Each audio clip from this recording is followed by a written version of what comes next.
Welcome to the ATP Project. You're with your host, Steve and Jeff. G'day, mate. How you doing? Mate, magnesium. Now, I know that most people think, magnesium, right? But magnesium is an incredible compound. There's heaps of different forms. Mm-hmm. There's a lot of functions in the body. Yeah. Some are known. Some are readily sort of almost promoted and spruiked to the point of ad nauseum. But we needed to do a magnesium podcast to unlock the secrets of magnesium, why you need it, why it's important, what happens if you don't have enough, the different forms of magnesium, and not one form is superior to any other per se. Depending on what you need, there could be, and what I mean by forms is magnesium, but typically it is bound with a binder. It's always bound in nature. Yeah, and so you need to look at the different forms. Like we're going to be talking about sulfates, oxides, citrates, phosphates, glycinates. What else, Steve? Thionate, phthalates. There's about 8. Is that what we're going to talk about today? Well, there's the top 8 facts about magnesium, so that's the sort of the top 8 facts, not the top 8. Yeah, and I've got some quirky ones, and I've got some factual ones that are interesting. But let's start with the word magnesium. Do you know where the word magnesium comes from? Magnesium? No. Well, it comes from it's a Greek word. I was going to say Latin, but the name magnesium. It comes from Magnetes, an ancient Greek tribe that inhabited the area where magnesium carbonate was first found and used as a laxative to treat a range of illness. So magnesium was first used as a laxative. Yes. Oh wow. Okay. And it's a magnesium carbonate. So what does that tell you about the absorption of magnesium carbonate? Very poor. Very poor. Yeah. But that doesn't mean that we're going to, you write it off. I mean, magnesium sulfate is even worsely absorbed. And I'm going to show you later a medicinal use for magnesium sulfate. There you go. So even ones that people think are crap can actually have good purpose, right? Good exactly. Yeah. And then magnesium chloride is fully absorbed, but it's greatly absorbed over the skin. So there's So I've got some, like the brief was about the facts, weird facts about magnesium, but we're going to be talking about, you mentioned there's some functions in the body. Well, I was going to say right before we go anywhere else, Steve-O, let's talk about, now I've got this wrong because I used to say zinc and magnesium, which I think are absolutely critical things that we need, right? I always used to say that zinc had about 200 chemical and enzyme reactions, and I believe it's like 250 or something. But anyway, and that magnesium, because this is what we're talking about, had 300 chemical and enzyme reactions in the body. Yeah, that's what I thought up until yesterday too. Oh, yeah, because but this I'm talking about 20 years ago. I used to say that, right? So my understanding now is that with the modern advent of science, scientific discovery and all the rest of it, and everybody looking into it. Can I have a guess? Because I have no idea. Have a guess. I honestly reckon that it's in the thousands, and it could even be in the tens of thousands of reactions in the body. Yeah, absolutely, it could be. What is that? The one they've measured is over 600. There you go. So that's, but you got to remember calcium. Calcium so it's is doubled what I used to. That was just throwing a blind guess at it. I used to say over 300, so I'm still right. Well, over. That's right. And now I can say in 2018 it's over 600. It's over 600 proven chemical and enzyme reactions in the body. Wow. But it actually goes further than that because it also regulates calcium. So whatever calcium does is regulated by magnesium. How many reactions does calcium have in the body? It's hundreds again. Okay, so therefore I'm going to take my guesses, 1,000 plus as being accurate. Yeah, and if we do this podcast in 10 years, we'll be saying it's thousands. It's incredible. Yeah. But I've got some other weird facts about magnesium that people may not know. Sure. Guess what percentage of cells in the body magnesium is found in? What percentage? Yeah. Oh, gee. Think of all the cells in the body, different eye cells, nose cells, liver cells. Well, I'm stupid enough to go like 99%, but let me have a real guess. I'm going to use Pareto's law because I have no idea. 80%. 80%. Yeah. 100%. There you go. My first guess was right. Every single cell in the body has magnesium in it. Wow. So it's like, isn't that the most weirdest thing? Now, let's say you think, this is important, I better go get a blood test. So say you get a serum blood test for magnesium, so you're measuring the extracellular mineral. Yeah. There's only 0.3% of magnesium found outside cells. Wow. So all of it's inside the cells. That is not going to help. So I'll read this down. This is again from Magnesium, Are We Consuming Enough?, which is a title paper 2018. It says of clinical importance, around 0.3% of total body magnesium is found in the serum. Wow. So if you're going to be measuring blood levels of magnesium, you're only measuring 0.3% of the magnesium that's even in your entire body. So, Steve, what are some of the side effects of not having enough magnesium? Why do we need magnesium? Yep. What are some of the critical components that people need to be aware of? All right. And then we can talk maybe about the different types of magnesium and some of your weird and woolly. Correct. Okay, so now there's 600 things that this does in the body, so there's lots of things. But the first sign of magnesium deficiencies are muscle cramps, particularly in the calves, particularly at night. Oh, okay. Yeah, that's one of those quirky things. Right. So if you're getting up in the middle of the night with leg cramps, suspect magnesium. Wow. The other thing that could be is high blood pressure. Right. Now, I haven't asked my sister this, but she's had high blood pressure, normal body weight, etc. She's mid-50s. First thing I did was saying, go get some magnesium, and blood pressure's normal.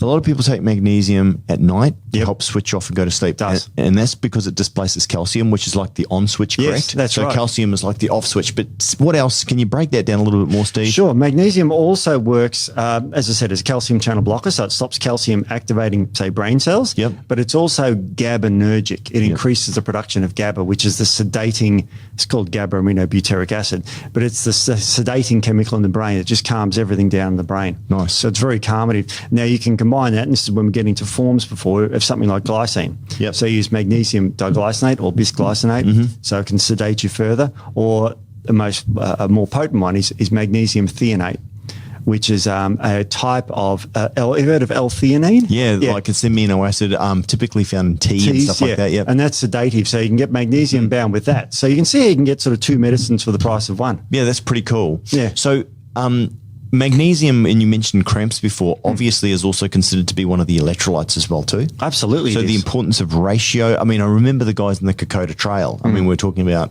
diggers and that before, but there's a couple of people a few years ago. There was, I don't know if you remember, Steve, I think there was like 2 or 3 people that died in the space of like a fortnight up in the Kokoda Trail. It was so weird how things like that happen sometimes, right? Yeah. Unrelated groups. Yeah. And they were confounded. The families and the people were confounded, if my memory serves me correctly, and please forgive me if I've forgotten any of the detail here.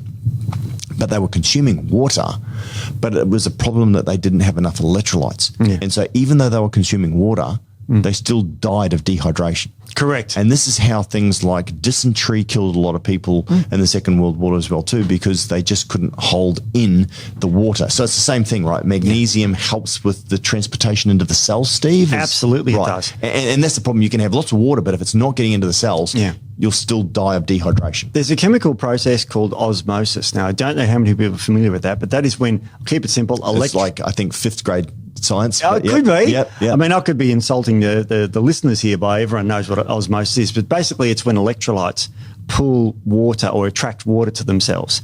So, for example, if you're drinking pure water and you're losing minerals all the time, and you have an RDA or recommended daily allowance of all these minerals, sodium, potassium, and magnesium and calcium, they're the 4 big ones. Yeah. And if you're depleting them by just drinking pure water all day and not eating the mineral-rich foods, then you are literally going to dehydrate yourself to death. Which is why one of the purest compounds known to man is probably one of the most dangerous, which is distilled water. Yes. I remember my mum used to buy that for the iron because she didn't want the calcium buildup, right? So calcium, magnesium, sodium and potassium are your electrolytes, right? Yeah. But calcium build, I mean, everybody knows CLR. Yep. Again, that stuff they use to get rid of lime and calcium and all the rest of it. Yep. But if you drank distilled water, Steve, how long before if you only drank distilled water, how long before you would die? Well, I mean, obviously you're not getting any of those electrolytes. No, you'd probably get, first thing would be hyponatremia, which is low sodium, would be probably the first one. Right. Because that would create extreme cramps, right? Oh, absolutely. And you become dizziness and hallucinating and all this sort of mental stuff. And you see that when people go on runs. And what happens, of course, is they become electrolyte deficient. And that incredibly stuffs their brain up first. So your first thing is you get cognition issues. And that's when your minerals are going down. So if you just drank distilled water. But they also call it demineralized water. Demineralized water. Yeah, but it is distilled, but they call it demineralized as well. Yeah. Absolutely. We used to make it in the lab. Yeah. But we used to actually, it was quite a weird way to make it. I would imagine you'd use a charge. Yeah, there's three ways to make distilled water. Right. And the first one is what they call an ion exchange column. You get the tap water, tip it in the top of this, what they call ion exchange beads, and it takes all the negative ions and replaces it with OH, hydroxide, Right. and all the positive ions like sodium, magnesium, and it replaces it with H+. Wow. So if you think of your chemistry, H++ plus OH, which comes out the bottom, is H2O. Yeah. And it forms water. Wow. So you lose all your minerals and you just make water out of them. Wow. And all the other, then you have to recharge the thing. Which great if you're making something where you want purified water, but Yeah. you're not relying on that to satisfy your body. It's not in fact, hard water, which Yeah. is, have you heard of it? Has everyone heard of hard water? And Australia suffers, and I know some places in the States as well too, suffer from hard water. So Yeah. what is hard water, Steve? It's when it's rich in calcium and magnesium salts. Yep. And when I was making soap back in the 80s, that's how old I am, as a chemist, we used to add a chemical in there that used to bind up the calcium and magnesium. And so as you could lather your soap up. So we used to add a chemical called ethylene diamino tetraacetic acid. Sorry about that one. And that actually binds up calcium magnesium so the soap would lather. Wow. Now they use EDTA, which is the chemical. They give you an infusion of it to get rid of the calcium out of your arteries.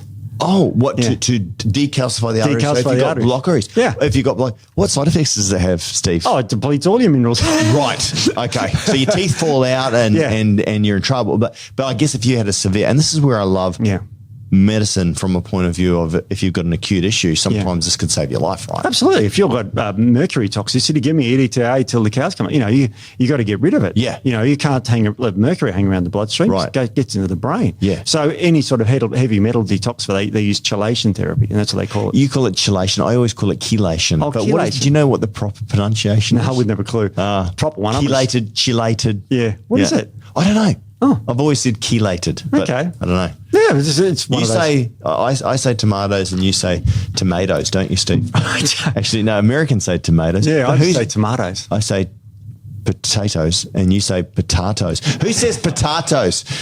Only wombats. That song always cracked me up. Anyway, so I think in terms of I'll give you the worst mispronunciation of a chemical thing. yes, Steve. No. Aluminium or aluminum. Well, Americans call it aluminum. I know. I know.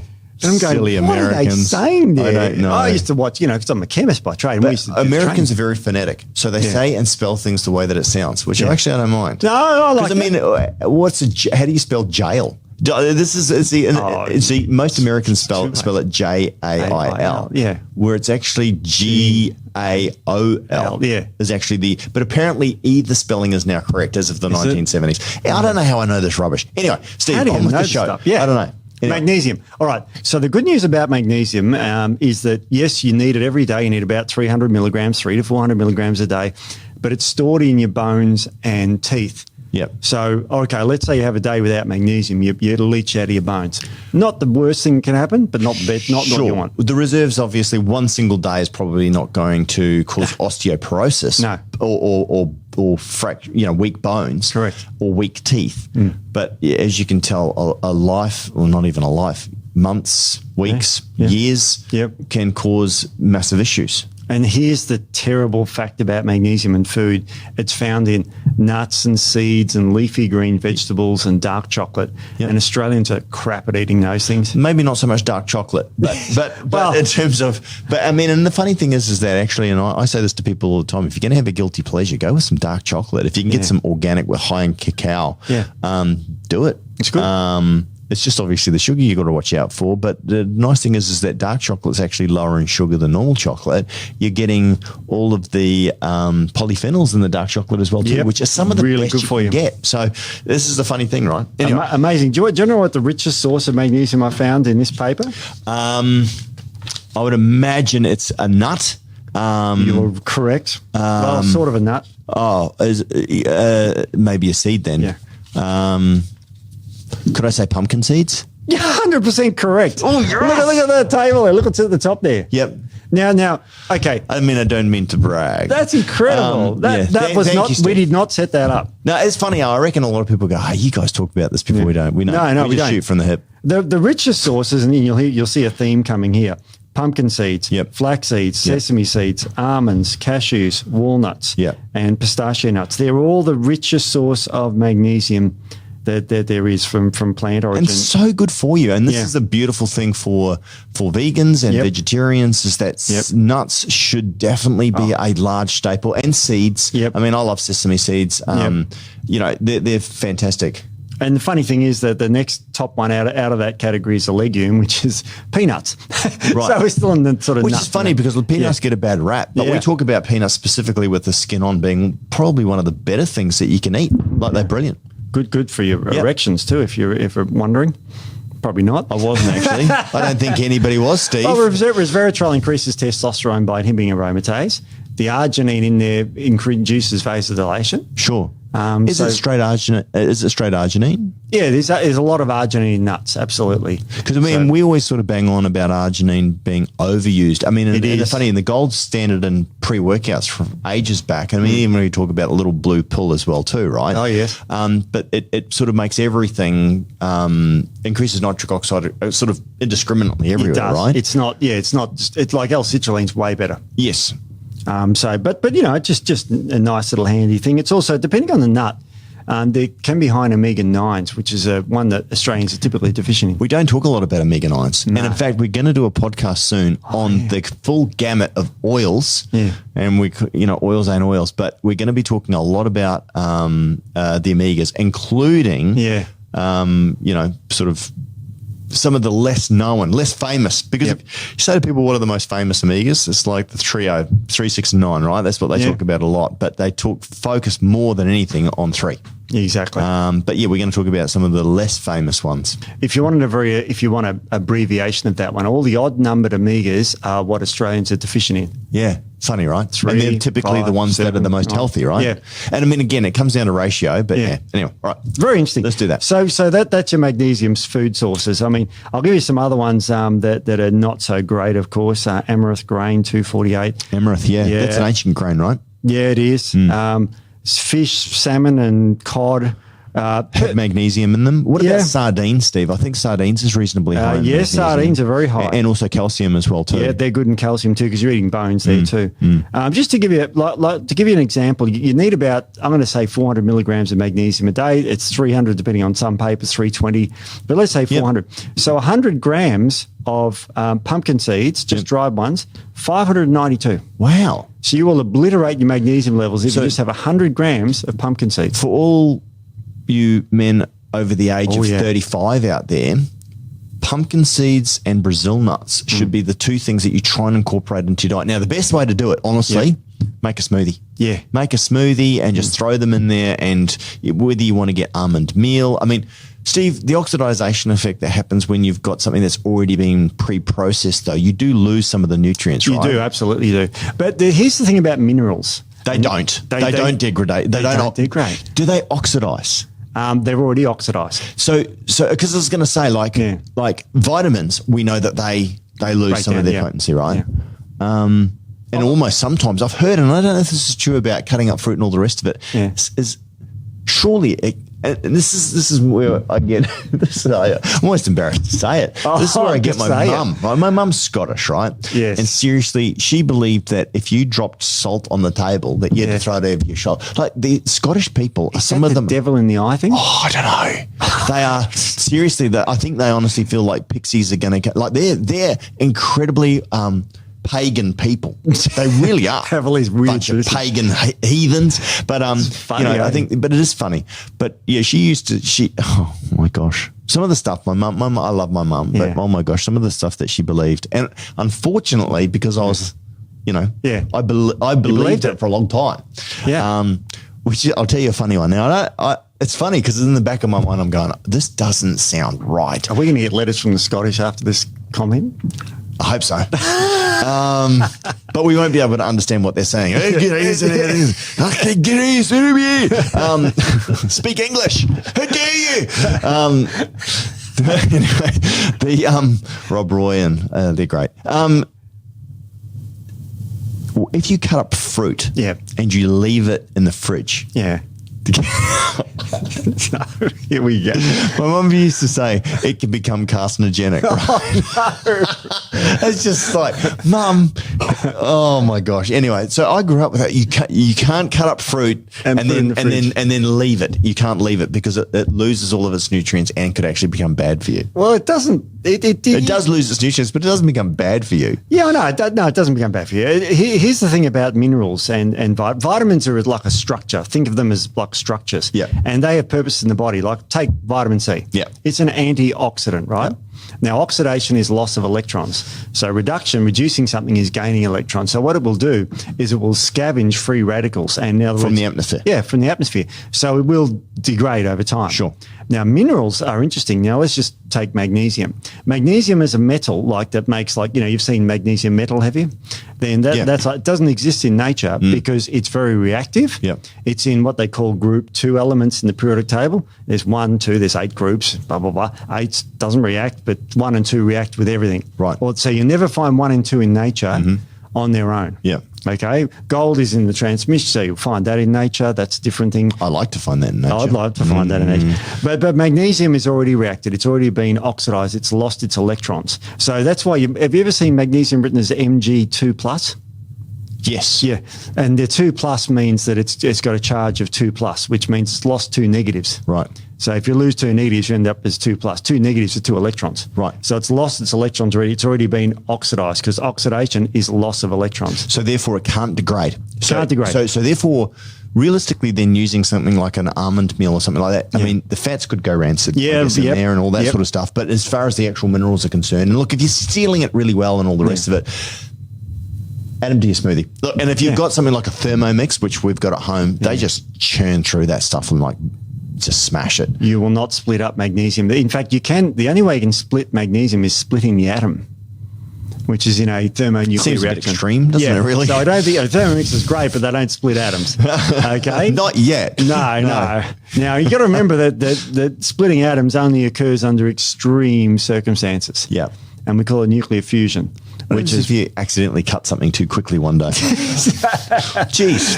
And today, a man cut a piece of fruit too quickly and blew up his kitchen. Do you remember Yahoo Serious? Yeah, I do. Yeah, remember that movie? Young Einstein. Young Einstein? Yeah. Well, he split the atom accidentally, remember, in the movie? I never watched it. Oh, really? No.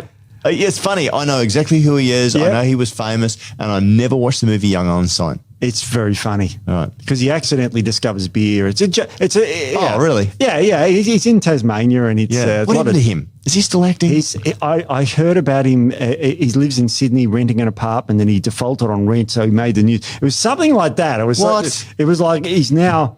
I'm not going to say, and he's not. I'll just say he's not as famous as he once was. Well, I haven't heard of him since the 80s. Yeah, but he's still a great man.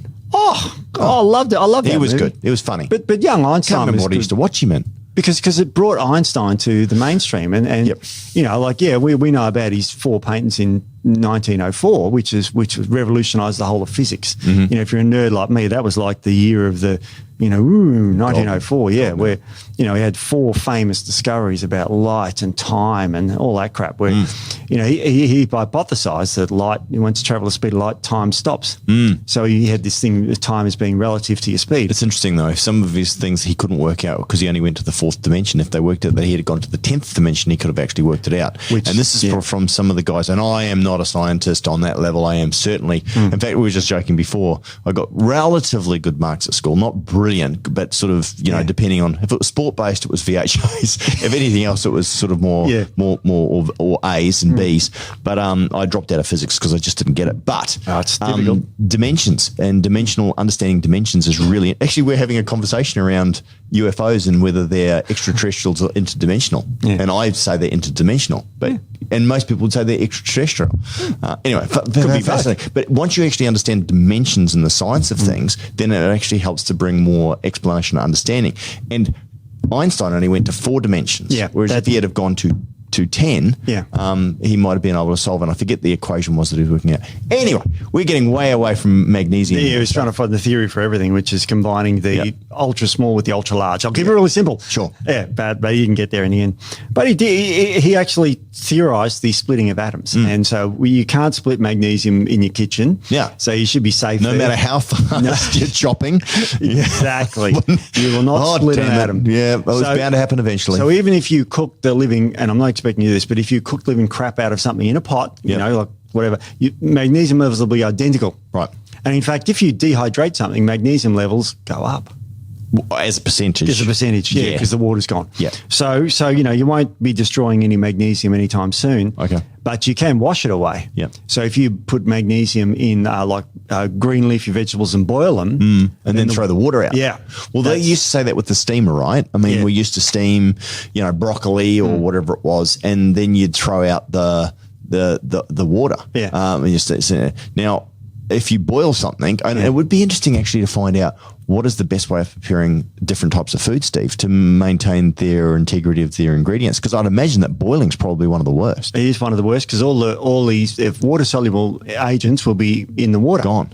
And of course, you'll destroy a lot of the vitamins. Because you got to remember, water is a pro-oxidant as well. Right. Because it can form free radicals and these sorts of things. There's the peroxide thing, which is H3O, if you've ever heard of that. I used to use it in my hair, Steve, when I was younger. Yeah. Used to use it on my pimples to kill them when I was really young. H2O2 is the hydrogen peroxide in your hair. Yeah, so I started doing it, and then I actually got a little bit on my fringe and sort of became quite popular. I used to have a rat tail and dip that in peroxide.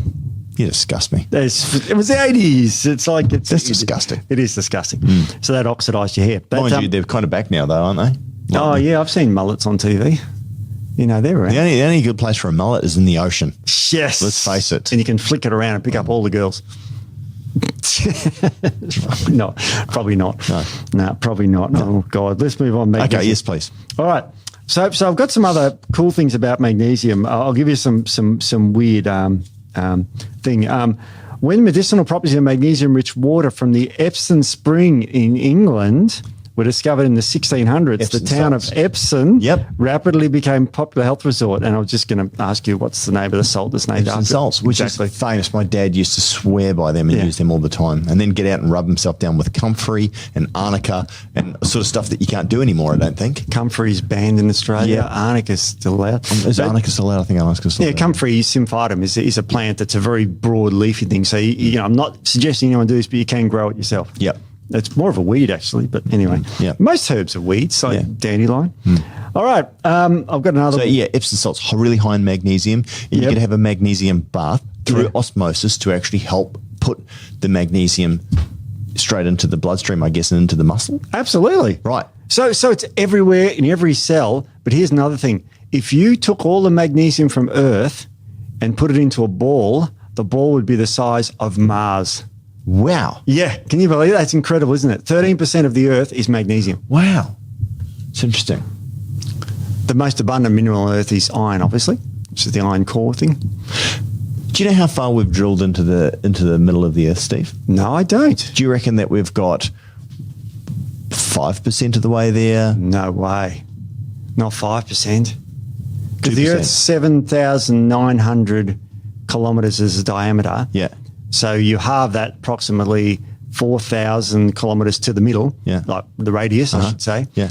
So 1% of that would be 40 kilometres, and that's very deep. That's going to be too hot. So, do you know where the biggest hole is in the world? And don't say in this room. Are we going to be kicked off the internet for this? No. Okay, good. Apparently not. All right, good. Porn's fine. Anything about politics, no. But Okay, good. and we're not talking that, by the way. Yeah. But do you know where the biggest hole is in the world? No, Steve? where is it? It's in Russia. Really? Yes. And mine? Well, it was actually an experiment, and the Russians and the Americans were actually trying to dig the deepest hole, I think, from about the 1940s. And the Americans were leading the race, I think, up until about the 60s, and they gave up. But yes, the Russians hold the record for the deepest hole in the world, which I think was in 1987 or late 80s, maybe 89. Now, have they? Well, they capped it and they've welded it shut. Because they couldn't go down any further because they found that the heat was actually a lot more than what they thought. Right, It was way, way hotter. In fact, they learned a lot. But it's only 0.2. 0.2. 0.2% of the It's Earth. a fair way, though. So I don't even think they've got through what they believe is the crust, which is only a very small amount. Yeah, I think it's about 40,000 feet, I think, they've gone down, which is about the same height as, I think, as 12 kilometres. Yeah. Yeah, I think it's, yeah. There you go. Yeah. So it's not very far. My maths, I tried to convert it to, because I know 40,000 feet is the imperial. I try to convert it back to metric. I've got both brains because I'm old.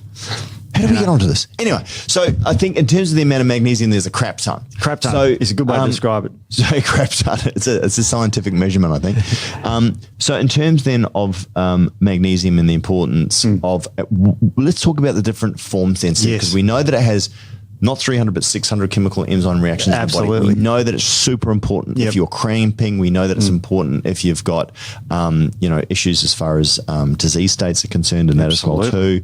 To summarise, Steve, where we're up to, what else do we need to talk about? Well, we can talk about some of the medical uses of it and some of the naturopathic uses, because it's used in hospitals widely. Yep. Best way to take magnesium orally as opposed to osmosis. I mean, what do you think of the Epsom bar, Steve? You're a runner. Do you use fine. it? Yep. Yeah, no, it's absolutely works. So if you've got really sore muscles, it's to displace the calcium, right? Because that's the kind of thing that sort of locks the muscle up, makes it. Oof. Let's say you've gone for a run, you're using your muscles. Calcium floods into the muscle cell, the sarcomeres. Why does it do that? So it causes the sarcomeres to contract. Right. And that's what a muscle contraction is. It's calcium going in. And it just kind of like goes, and then it just goes.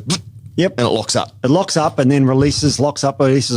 So as you're running. Yep. And so you're constantly doing that. You end up with an excess of calcium inside the muscles. Right. And the muscles become like tight. Right. And that's so prevention would be better than cure. So making sure you've got good amounts of electrolytes before you go on your run, even before you go for your gym workout or what have you, is going to obviously make sure that your muscles lock up later.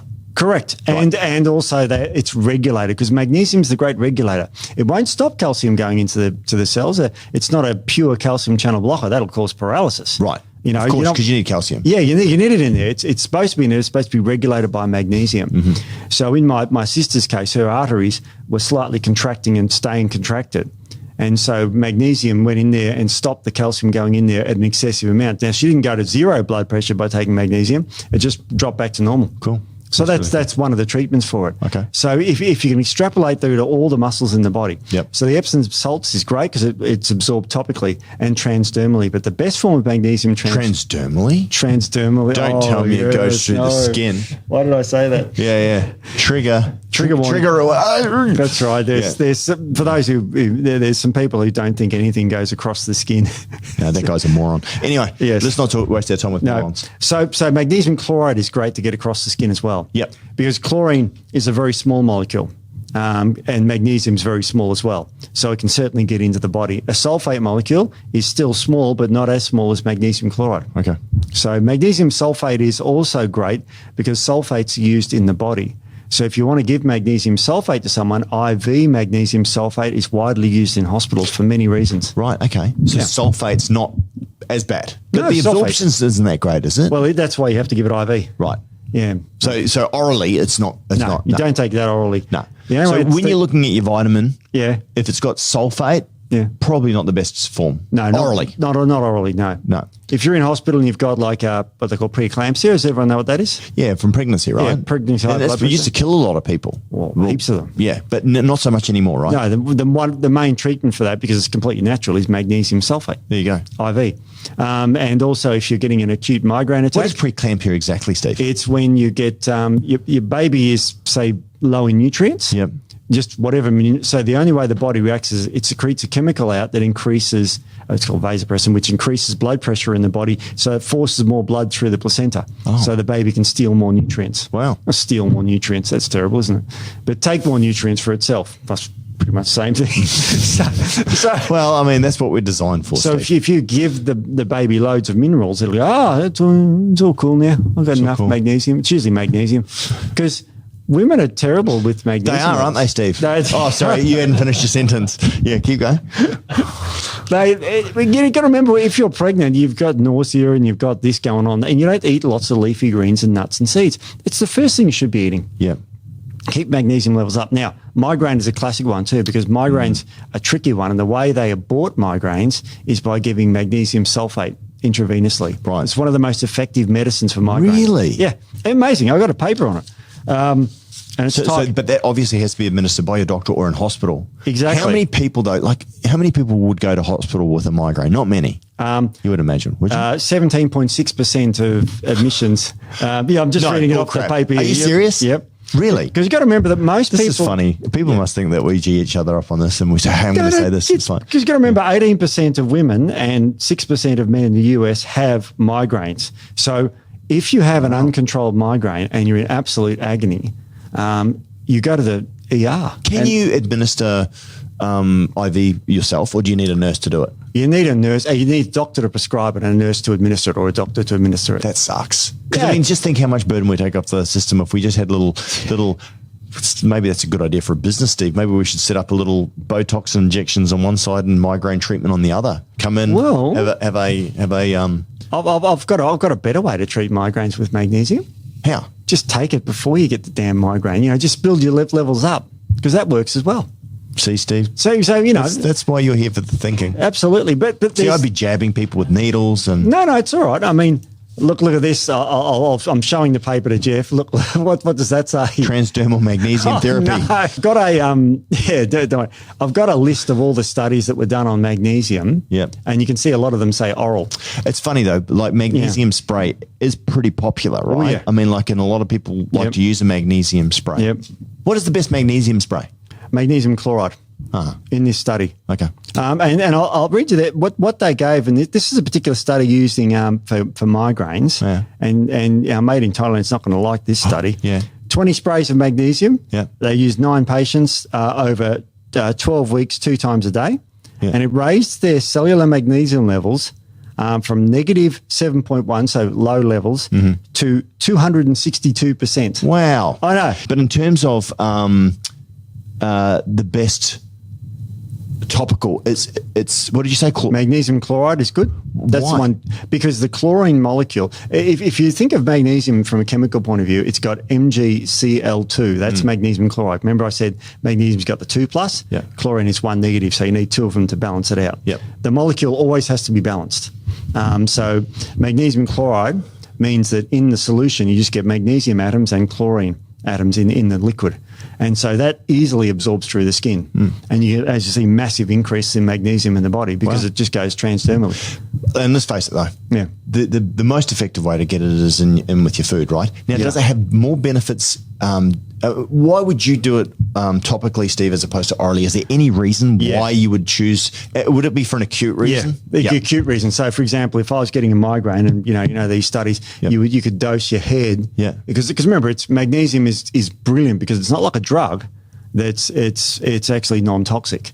Of course, even if you drink like that much magnesium, which is about half a litre of liquid. In fact, they give that before you have a colonoscopy because what you don't use, you don't absorb and it goes through straight through you. And remember the osmosis thing we were talking about earlier? Sure. It tracks water into your colon and you get explosive diarrhea. That's what if you want to clean your colon out. So it can't be toxic for you. This is the beautiful thing about magnesium. And your body, your kidneys regulate it because the molecule's been in our body forever, and so it's in every single cell. So it's impossible to be toxic. So you can go high amounts. That's why the studies here, they give you IV 1 gram magnesium. And there's 2 studies they did that and compared it to a placebo. And after 15 minutes, the migraine patients were, and I quote, pain-free. After 15 minutes. 15 minutes. The next study was done for 30 minutes. So for anyone out there that's suffering from migraines, Yep. now, Steve-O, we mentioned and we did a podcast about cluster migraines. Oh, cluster headaches, yeah. Cluster headaches. Yeah. Would it work on that? May not, because that's a trigeminal nerve. Yeah, right. I don't know about that. Yeah. These ones are more vascular. So is that what most migraines come from vascular? Mostly, and it's to do with a vasodilatory chemical called calcitonin and gene-related peptide, and that's potently vasodilatory. Now, that level is high in most people with migraines. It's a strong link. Now, magnesium regulates the blood vessels. It dilates them if they're shrunk and retracts them if they're big in different areas. So what the side effect of this is it causes vasoflushing in the face, but in the head, the blood vessels shrunk.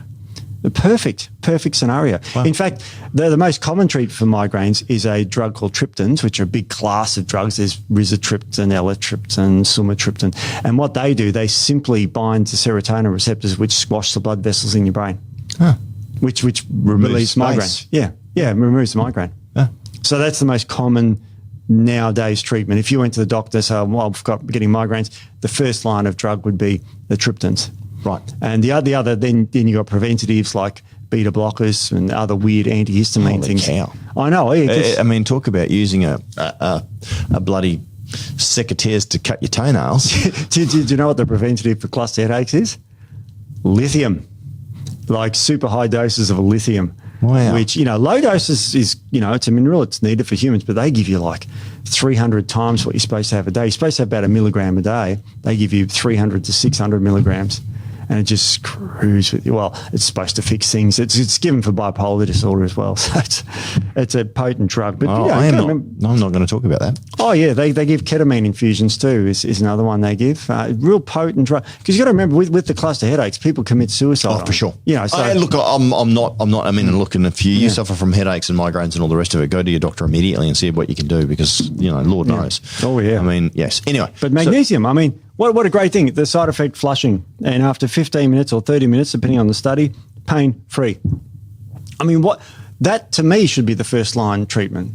I mean, you're preaching to the converted, Steve. Yeah, absolutely. So the best oral forms of magnesium, Steve. So let's go through them really quickly in terms of maybe from what you'd consider to be oral. And I'm talking orally here because most people I would assume are probably taking magnesium orally in some form outside of food. So let's talk about supplementation. Okay. We'll go from worst to best. Okay, worst to best. In your opinion, and I appreciate there could be some nuances where one may be more beneficial over another. Yeah. Okay. The worst to best, the worst one I think is calcium carbonate and calcium oxide. So magnesium, calcium carbonate. Yeah. Right.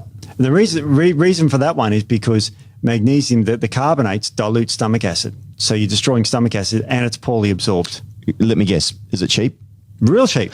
And is it used in a lot of supplements out there? Very much so. And it's also used in antacids. So it destroys your stomach acid, which is, you don't want. Yeah, you don't want to do it.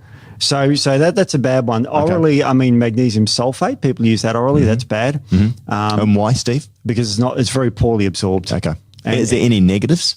You get diarrhea. Diarrhea. Yeah. Most magnesiums that aren't absorbed go through you. Right. So, and it depends. If you've got raging constipation, I wouldn't take magnesium diglycinate. Raging constipation. Is that a term? I don't know. Well, it's a new disease now. I have raging constipation. Raging constipation. A great laxative is calcium, magnesium oxide or magnesium, any huge amount of magnesium, a bolus, so they call it magnesium, and you get the squirts. That draws water in and softens your stool. So when I say it's bad, I'm talking about supplementing the body with magnesium. Sure. Yeah. It has a place, but yes. Yeah. All right. Next one. Okay. So the other ones now coming into the good, they're still well absorbed. But they have other specific needs. Okay. Like magnesium threonate. Yeah. Which is a great one. For switching off. Switching off at night. So nighttime one. Yeah.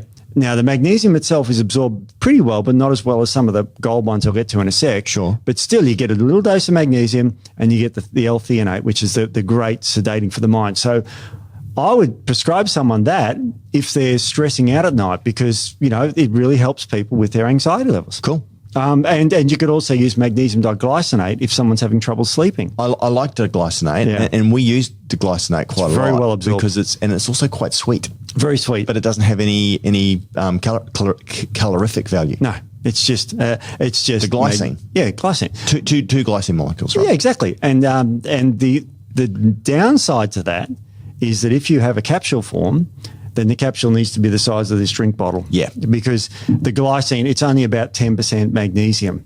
So the rest of it's glycine, because glycine's a pretty big molecule. Yeah. So the magnesium oxide. What was that? It's an amino. Yeah, it's amino acid. Yeah. And that means it's got an amine group and a carboxylic acid group. So there's all these atoms Stuff going in there, on. Yep.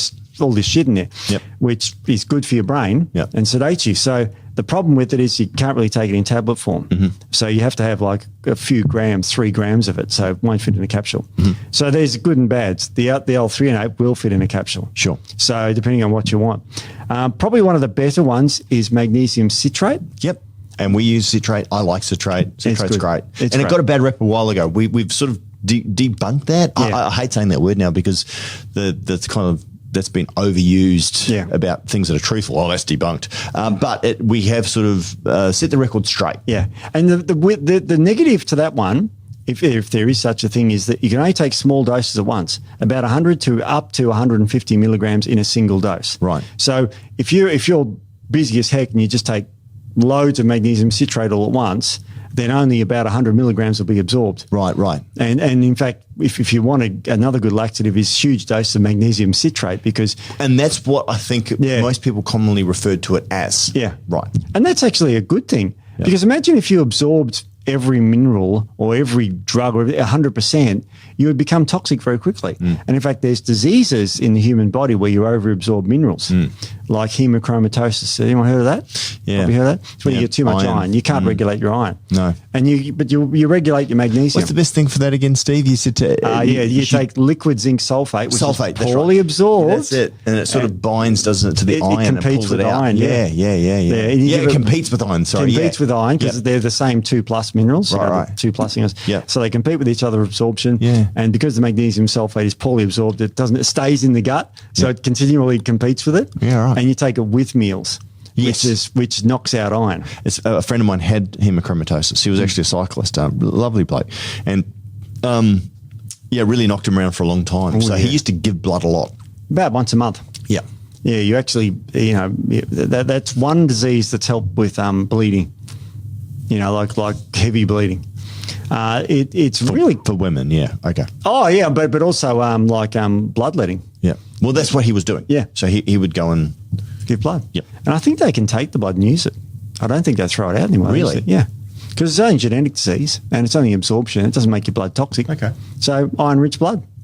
So it's a good one. So magnesium, the citrate's also good because citrate is involved in, believe it or not, the citric acid cycle in the body. Well, that's the reason why we like it. So it actually helps with the Krebs cycle. Energy. Yep. So, let's be really, really perfectly identical of magnesium. Or the best way to take magnesium citrate in the morning, take a dose of that, and at lunchtime, and then at dinner or after dinner, magnesium diglycinate or magnesium L-threonate. And you can get that, still get loads of magnesium, but you're going to get... the forms that work for you at that time of day. Exactly. So it comes down to the time of day as well. Okay. What else? What other forms? All right. So there's magnesium like oxide, which is a terrible one. Yeah.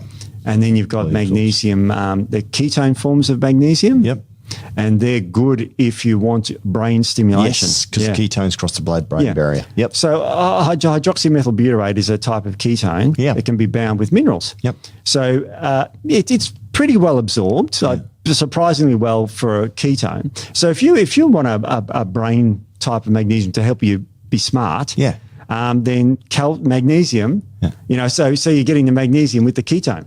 Well, we're looking into this right now, Steve. Yeah. We're actually looking at formulations that enhance cognition and mental alertness, reaction times. Yeah. And these are some of the things that we're talking about. So you could have a group of experts in the room say, what's the best form of magnesium? And they'd all have great cases, and they'd all be right and all be wrong. Yeah, that's right, depending on what the outcome is for, right? Yeah. So what's the best motor vehicle? Well, are you pulling are you in the water? Yeah. It's a tugboat maybe, or is it a cargo ship? Yeah. Or is it a lorry? Yeah. Because you want to move transport, or is it a Formula One sports car? Well, they're all best at something. They're all great for something. So, all right, what else? What other forms? Well, what about magnesium? And you mentioned chelate or chelate or however you want to pronounce it. Oh, yeah, that's right. Chelation. And then you've got elemental magnesium as well too. So do you want to just really talk quickly about those? Elemental magnesium is the amount of actual magnesium in the molecule. Because it cannot be non-bound. There has to be some kind of carrier, right? Magnesium doesn't live in the universe as magnesium. You can't get pure magnesium. It has to be It has to be a carrier. There needs to be a carrier molecule. Absolutely, there has to be. Now, if you get pure magnesium, it's a metal. Right. It looks like steel. Right. Don't do this at home, but if you light it on fire, it explodes. Yeah. I remember doing that in our science lab. Not me, but our teacher did. Yeah. Oh, did you? Yeah, he was sort of showing us magnesium. I made a very small hydrogen bomb out of magnesium in my first science class. Geez, aren't you one? Dilute hydrochloric acid. You're an overachiever. Magnesium, you put your thumb over the test tube, the hydrogen gas builds up, you put it to the Bunsen burner, take your thumb off and boom. Wow. What an idiot. Yeah. What? What's the worst that could happen, Steve? Oh, jeez. Yeah, okay. What else? All right. So with magnesium, the chloride is great because it's a skin one, but don't take it orally. Yep. So you know what I mean? So you've Depending got on the application. Yeah. And this is the thing. Have a look at your labels. Have a listen to what we've just said. Yep. Work out, are they just dodging up the cheapest magnesium they can so that it's on the label? Yeah. Or is it actually... That's where the elemental thing comes in. So there's more elemental magnesium in magnesium oxide than pretty any other form. And you'll see it's one of the most poorly absorbed ones. It's really poorly absorbed, but it's very cheap. Yep. And you'll have a big number on the front label, 500 milligrams of magnesium per serve, elemental magnesium. Wow. And you're going, hang on, my RDA is 400. Oh, that'll do me. Why take one of those a day? It won't all be absorbed. In fact, bugger all of it will be absorbed, and it may cause gastric upset. Yep. I mean, gastric upset is extraordinarily common when it comes to drugs and natural medicines if they're taken incorrectly, because that's the first line of defense. Any other forms of magnesium we want to talk about? We covered that. That's probably the covering of them, because there's so many of them. Sure. But we've covered the main ones. Popular They ones. are the most Okay. popular ones. So, and in summary, Steve, and you might have some more stuff here. I don't know if you got some more stuff. You got some more stuff? No, I've got a little bit of weird facts about it. Okay. But well, before you get into the weird and wonderful as well, Yep. too, just sports people, Yeah. performance. Yep. Obviously the loss of magnesium because of the displacement from calcium, especially Yep. in exercises that are relatively strenuous on the muscle tissue. Mm-hmm. We've spoken about how it's really good for the heart for displacing calcium in the arteries as well Yep. too. We've spoken about obviously with regards to headaches and things like that. We know that it's responsible for hydration in the body. Sure. Any other major points on magnesium in terms of its benefits that we want to sort of discuss? just one, What's that? which is magnesium aspartate. Okay. And that's a really good one for muscle action. Yeah, right. In fact, I'm drinking some now. I Yep. won't say anything more. Yep. But that's very good for your muscles. Yep. And it's great for electron transfer chain and that sort of thing. Yes. I've And why got- is it so good for your muscles, Steve? Sure. The muscles itself, for them to work, they need that. It regulates that calcium. So it actually regulates muscle movement. Yeah. Because it stops calcium excessively Yep. or not enough flowing into the muscles. It helps to maintain fluidity. Yep. And smooth contraction. Smooth contractions. And not getting the what they call a spastic muscle, right? Yeah, like that's where right. the muscle actually loses its ability to actually contract smoothly, Yeah. especially fine motor skill. If you're about to take a kick or something in football, or if Yeah. you're running, you want your muscles working absolutely perfectly. Yeah. Magnesium is absolutely crucial for that action to maintain fluidity and smoothness of that muscle, which is going to improve, I'd say, output of the muscle as well too. Sure. Maximum contraction as well Yep. too, correct? Absolutely. It will. So it's very, very important for sport, for lifters, for everybody, yeah. Everybody. And guess what percentage of the population is deficient in it? And magnesium, oh my gosh, it's if I don't know, I just go to Pareto's law. So I mean that seems to 80%. cover everything. I'd say 80% of the population is in some form deficient in magnesium. Yeah, insufficient. The Yeah, frank insufficient. deficiency is 50%. So wow. that's Okay. a frank deficiency. So let's be frank about Frank and earnest about right. Frank. All right. So what does that mean, All right. Steve? So that what's Frankly, they have you're- is this where someone goes, you know what, frankly, you're deficient?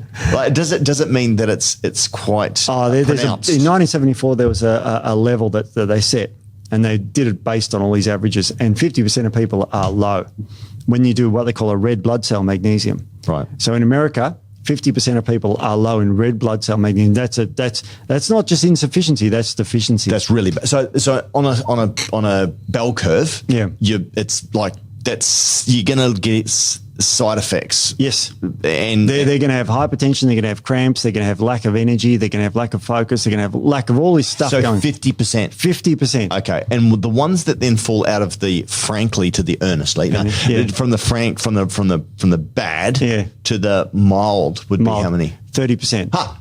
So it is 80%. Ha! There's only 20% of the population that are having healthy How levels did of Pareto magnesium. know that? If you haven't heard of Pareto's law, he basically, effectively, it's like the Fibonacci retracements and curves. If you've ever studied the stock market and what have you as Jeez, well too. Well, these guys are geniuses. They find patterns in nature. But the 80-20 rule is typically can be used on so many things. Oh, Right? it's incredible. It is. Incredible. So yeah. Anyway, so 50% of the population are severe, and another 30% on top of that are mildly. And they actually found this in an American study. So everyone picks on America because they got a crappy diet, but Australia is just as bad. And they found that of the 20%, most of them were taking magnesium supplements to achieve what they found was the optimal level, which is 600 milligrams. So that's what we should be aiming for. The RDA will stop you becoming deficient. Right. 50% of people don't even reach that. Right. So deficiencies prevents disease. Yeah. But it doesn't mean that you're going to be working at optimal levels. Optimal levels, that's right. And optimization is obviously what body biohackers, I mean, anyone who's playing sport or really into their physique and into looking good and feeling good already probably know that, Steve. That's exactly right. But in terms of the rank rest of us, like you know, it's good to know that 300 is a baseline and that 600 is probably, you know, sort of where you need to be. And depending on exercise, depending on, I mean, a 40 kilo, you know, person to someone who's a 120 kilo person there might be some disparagement between that. Absolutely. So it's quite incredible. I've got one more incredible fact for you. Anything that's green that requires photosynthesis, so it's green plants, is magnesium is the central molecule in the chlorophyll. Wow. So you got to eat more greens. There you go. I mean, that's Mum was right for many reasons, but for magnesium reasons as well. So that means I've got to kiss a dark stranger on New Year's Eve, apparently. And if you're not sleeping, magnesium. That's what the Scottish think is good luck. Is a dark stranger crossing your threshold. I'm like, what are you? I know. Yeah. No dark strangers is crossing my threshold. Yeah, I know. Not on New Year's Eve, you welcome it. So on New Year's Eve, you open the door when it's dark and midnight, and you let a dark stranger come into your house. That's good luck. I'm like, I think I've heard of. Is that a Scottish thing? Yeah. I think that's how a lot of people get a lot of bad luck from doing that. I mean, it's not bad luck. I mean, it's just blind stupidity. God, yeah. That's. I'd rather wait till Halloween and just give lollies to children and scare the crap out of them. That's how I spend. Magnesium. Yeah. Citrate. No, magnesium oxide. Give them magnesium sulfate to them and scare the crap out of them. Give them lollies full of chocolate full of maltitol. That'll get them going as well. Maltitol and sorbitol. Oh, yeah. That's just horrible. That's horrible. That'd be cruelty to children, wouldn't it? It would be. But how cool is magnesium? Very cool. Amazing stuff. It's also used in aeronautics and all this other stuff to make the lighter metals so you can fly your planes around with aluminium and stuff. It strengthens that. All sorts of things. Huh. Amazing. And it's so prevalent in the universe as well. There's lots of magnesium forming suns out there because the sun forms elements. Probably everyone knows that, don't they, or not? I don't know. Maybe not. Don't know. Maybe not. Maybe not. Did you know that, Matt? No? Most suns get to a level where they can only form iron. Right. And to make the heavier metals, you need a big explosion called a supernova, which creates even more pressure and more elements. Right. So that's why iron's so common in our Earth. Because we're a second generation star that's lighting us up now. It's already exploded the one before that. So we've already got our heavy elements there. You saw it, didn't you, Steve? I was there. I'm that old. Yeah. I'm 4.54 billion years old. I think in terms of magnesium, obviously, I think most people know that it's important, but they don't know why. So hopefully that's clarified it. Should be aiming for a minimum of 300 milligrams per day. Real minimum, have a look at the different forms as we've spoken about this podcast. If you're suffering from migraines, maybe consider going and getting some topical magnesium. Cheap as chips. Yep. So it's not expensive and it might help. Yeah. Anything else in closing, Steve? No, that's pretty much it. Just remember, it really is, and the photo on the front of this article is someone sleeping. Right. It really does help you sleep. Yeah. Makes melatonin, turns off the brain. That's what it's famous for, and also famous for the heart. Yeah. Great for the cardiovascular system. It's good for everything. 600 systems, but those are the two big standouts: the sleep and the heart. Yeah. And who doesn't want both of those? Exactly. Yeah. And bones. There you go. Third one. And bones. Slip the bones in. All right. Thanks, everyone, for listening. I hope you found that informative as part of our sort of back to basics superhero type stuff, which is what we live in and we're all about. Yeah. Steve-O, we've got some FAQs. Right. So, and again, guys, absolutely love it when you write some FAQs. Steve is here to help. I'm here to make a mockery of the science, but love to help. We've had some amazing feedback as well too. Some of the stuff that we've had, literally, Steve, we got some testimonials back. It's life-changing stuff. Oh, it's amazing. I love it. What we live for. But we love your questions. We love to be able to help. So I'm going to read this out, Steve, and you're going to answer it. And don't forget, at the end of this, please get in contact with our team of either live chat on our website or email info@atpscience.com, just.com. And we're going to send you out just a little thank you for doing it. And if you're watching on YouTube, please like, share, and subscribe.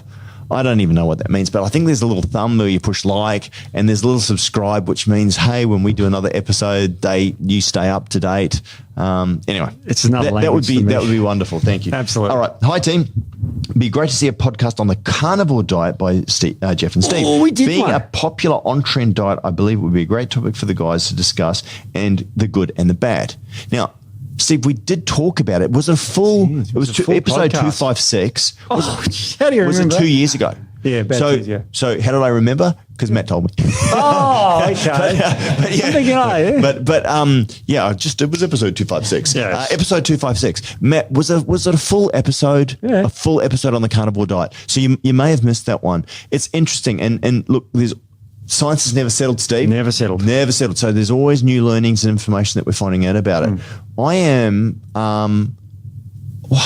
I wouldn't be 100% there, I think there's so many benefits to it, and it's sort of been spoken about negatively.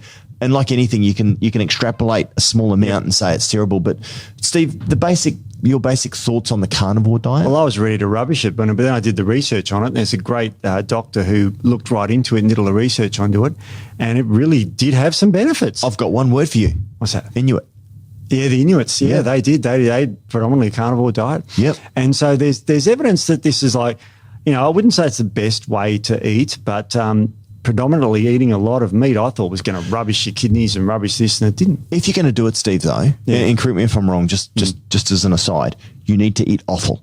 Yes, offal, because you don't get vitamin C otherwise. That's right. Yeah. So there are certain things in the diet. It's funny because I was talking to a good friend of mine, Paul, actually, who's in the industry, and we've been friends with people for a long time. I'm not going to mention this person because he's actually quite well known in the industry here in Australia, but he's now entered into a vegan style diet. Oh. And I said, great, because it's more about his wife wanting to make sure that she's ethical towards animals. Oh. And I respect that. That's, right? that's a good reason. But I said, I guarantee you that he will not be getting, and she will not be getting hydroxyproline. That's right. Yeah, and this is one of the things, and again, we talk about this, we formulate, and we care about people, and we care about your choice. So whether you want to be carnivore or whether you want to be a vegetarian, you've just got to make sure, or vegan, I should say, you just got to make sure that you're getting all of the nutrients that you need. We're already, Steve, in the West, we are starving for nutrients. We're eating ourselves fat, I think, one, because we're eating the wrong types of foods. Insulin is out of whack. Ghrelin's going crazy. We're not getting enough of the vitamins and the minerals and the polyphenols, oh my Lord, that we need, that we used to get, which help to sort of keep everything in balance and regulate. Our food, for lack of a better word, in over-processed and convenient style food, we're basically poisoning in ourselves, Steve. And slowly. It's not acute. It's not like, I have a hamburger and then I drop dead. Yeah. But like after year after year. So any form of extreme, and what I mean by extreme is that it probably sounds like, you're crazy, you shouldn't do that. No, absolutely. And I can eat a ketogenic-based diet, Steve, and I feel wonderful. Yep. I do have a sort of a trick that I use around that as well too, in terms of I then munch out every weekend on high amounts of fruits and vegetables and stuff like that. Yeah. I'm always making sure I'm mindful to get enough of those other leafy greens and stuff like that. But if you're going to do that, and look, we're not against it per se, but you just need to make sure you overcome the shortcomings. But look, do yourself a favor, have a listen to episode 256. Yeah. Once you've listened to that, if you've got any more questions, write us back. Shoot them in. We'll absolutely be happy to talk to you about that. Absolutely. All right. So any other things on the carnivore diet, watch outs or anything? Jordan Peterson's the most famous proponent of this. And did he go on the carnivore diet? I think he's still on it, as far as I know. I listened to bits and pieces of him, and his mental health improved dramatically, because that's what it's really good for. Right. He lost, I think... Is that because you're eating more fats and you're getting more ketones into the brain? Also more amino acids, which form all the neurotransmitters. Right. So you're getting many benefits and more minerals. Meats are very rich in minerals. All of them, particularly iron, of course. It's just the vitamins you've got to watch out for. Yes, and that's why you've got to eat the liver. Yep. Yeah. And obviously supplementation can help. I mean, we live in a modern world. Great. And again, if you're listening to great companies that use as much natural compounds as possible. Anyway, anything else? No, that's it. All right, have a listen to that. And please, if you've got any questions after you listen to that episode, write us back. Shoot us in. We'd love to help you. Okay. All right. Next one. Okay. Oh, a two-part question. Well, aren't Boy. you greedy? Hi, I have a two-part question, and I'm happy to have this answered on the podcast or by email if you're able to answer. Firstly, I had a suspicious mole. I dated one of those. Oh my God. Yeah. No, she had one on her top lip. Like a mole. Okay, yeah. I had a suspicious mole hanging around my car. We'll get rid of it. Turn the lights on. As it was located on my face, I was naturally worried about scarring, and therefore agreeing to a biopsy, asked for a second opinion from a dermatologist. They also agreed that I needed a 3mm punch biopsy, and I agreed. Luckily, the mole came back as benign, but now I have a fresh scar that is small but noticeable, and I was wondering if there is any product, topical or consumable, that you'd recommend for wound healing, especially on the face and lips. Now, Steve, I am not qualified to answer this, so I'm going to let you answer, and then I'm going to put some information out there if you don't cover off on what I'm thinking. Okay, there's a few things there. Firstly, healing the skin and making the skin very healthy. There are some things you can do to help your skin.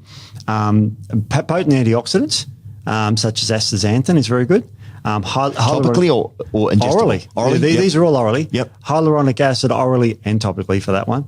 And also amino acid complexes such as Verisol. That's a form of collagen that gets into your skin and helps regenerate skin. Sure. So they're very good for your skin. On top of that, vitamin A and vitamin E creams are very good, particularly vitamin E for scarring is very good as well. And you can get the little jelly ones, right? And actually cut them that you're supposed to take topically and actually just apply it straight onto the lip. What about argan oil and other things like that, Steve? Argan oil's good. Yeah, that'd be very good. Yeah, because there's a lot of natural cosmetic companies now coming out with some pretty great stuff, to be honest. So you could have a look at that. What else? Oh, there's organic silicon. I like silicon. Now, you can get these little silicon patches, and again, this is information purposes only. I'm just stating this. But Steve, is it true that there's some silicon patches you can get from the chemist, which you can actually apply? It's like a gel. It's a weird jelly stuff. And you can put it on there, and that's, I believe, really scientifically proven to actually reduce scarring, correct? And you're great. You can put it on at night too, so you don't have to walk around all day with it. So you're getting a 10 to 12 hour exposure to the silica, and that's very, very good for topically because it gives a super high concentration at the port of entry, like on the scar. So it's very good. Concentrate, like, as I said, vitamin E creams, but even better, that little capsule. You get even a low dose one. You know, you get, and you just put on there tocopherols, any sort of tocopherols, very good for that. So any form of alpha tocopherol is probably the most potent one. Right. And on top of that, you can get oral zinc. It's very good too. Okay. Because that helps with skin repair and collagen formation. And I think that'll do you because it's only a little mole, but that'll help definitely. Yep. And the other thing I was thinking of as well too. Now, for people that know that have been following and listening to us, my face got messed up, didn't it, Steve-O? Badly. Yeah, it was. A lot of people would still say it is. What's changed? But I had a lot of skin cancer, a lot. And after I had it treated, I had a lot of scarring, especially on the side of my nose, like really, really bad. So don't stress about the mole. It's only, it's seriously a bit of time and a bit of good treatment will be able to help you. One of the things that I did, which I found, I didn't even have access to some of those things that you spoke about, Steve. Yeah. But one of the things that I found to be incredibly beneficial was getting some microdermabrasion as well too. Oh, that's good. And what that did is it helped to break up the scar tissue and promote healing. Now, if it's really, really fresh, you have to wait. So you can't, if it's still like in the process of healing, then, and look, your cosmonaut, your cosmetician, your cosmetic surgeon, your dermatologist. Actually, your dermatologist would be the best person to talk to about that. And typically what is really well accepted is physical intervention for that kind of stuff as well. Like lasers and also photodynamic therapy. Absolutely. And Steve, obviously your father-in-law is a cosmetic surgeon. He's brilliant. And there are other things that you can do as well too. But I like the dermabrasion. Now that was right for me, but you can also look at laser light therapy as well too. Is there anything else that you might want to discuss? Oh, photodynamic therapy is probably another possibility. That's very good for things like acne and those sort of spots too. So it's very, but microdermabrasion is really good. I found it good. And look, as I said, I'm no teen model, but it worked well for me and it helped to remove the redness and the angriness of it and actually help. So I only had a few treatments. I should probably go get some more. Oh, Beck does all the time.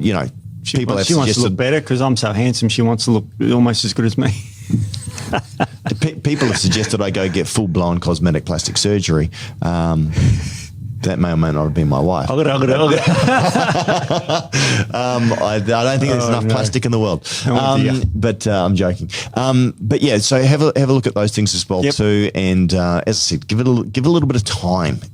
Time works wonders if you're doing all these things as well too. So anyway, please write in, jump onto the live chat or info@atpscience.com and say, hey, they read me out on the podcast about treatment for the mole, and we'll send you out a little thank you. Is that it for today? That's it. Good one. Sure. Alrighty. Yep. Australiana. Mate, Australianish, I guess. Yes, I guess so. And in Australia, we don't say L, it's just Australia. And we don't say A, we just say Australia. So anyway, Australian words, Steve-O. I just absolutely love it. So I've got one for you. Yep. And I was thinking about it the other day. I haven't heard it for a while, and I've got to be careful because it can be said two different ways. I'm going to use the slightly less offensive way of saying it. Slightly less offensive. It's quite a lot. It's quite a lot. But mate, if I say, and it'll be interesting because we'll see if this word has changed a little bit. But if I said to you, jump in my crap box, mate.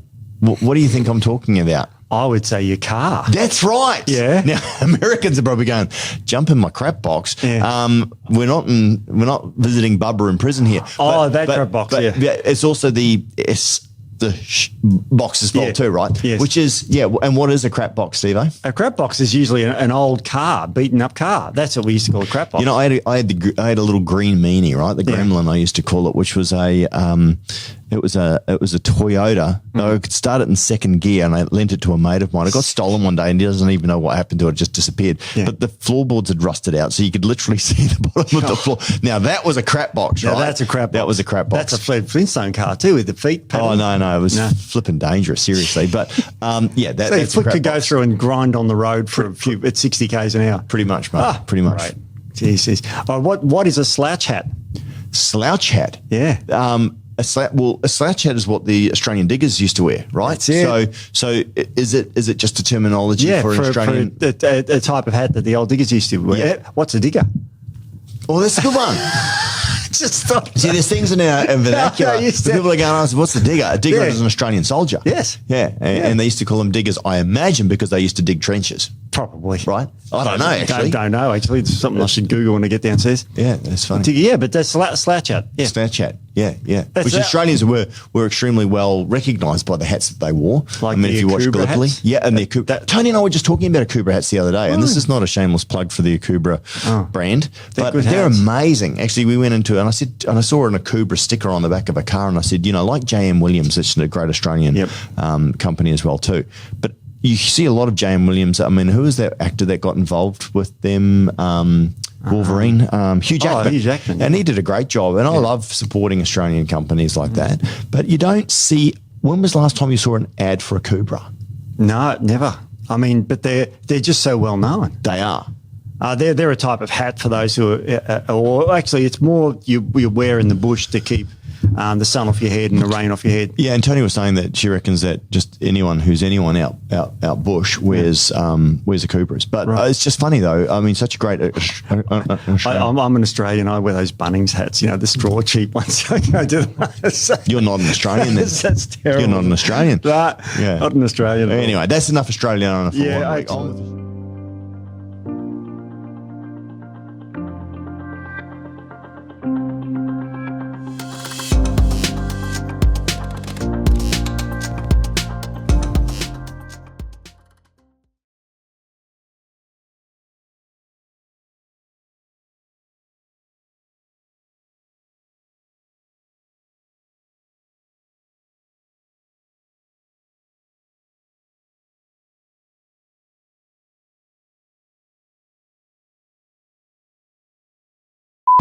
Alrighty. Hey, everybody. I'm going to get in a big ship and I'm going to go up to the atmosphere and I'm alrighty.